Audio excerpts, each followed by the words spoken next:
عن نبی سعید الخدری رضی اللہ تعالی عنہ،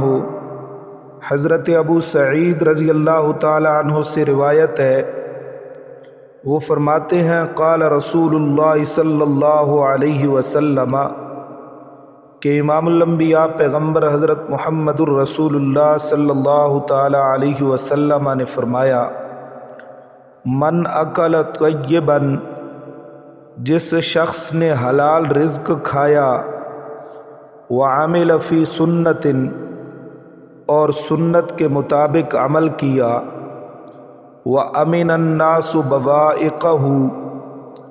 اور لوگ محفوظ رہے اس کی ایذاؤں سے، دخل الجنت، تو وہ شخص جنت میں داخل ہوگا۔ فقال رجل، ایک آدمی نے عرض کی، یا رسول اللہ، اے اللہ تبارک و تعالی کے پاک پیغمبر، ان ھذا اليوم لکثیر فی الناس، اس زمانے میں تو اس قسم کے بہت زیادہ لوگ ہیں۔ قال، تو امام الانبیاء نے فرمایا، وسیکون فی قرون بعدی، میرے بعد بھی بہت سارے ایسے لوگ ہوں گے۔ رواہ الترمذی۔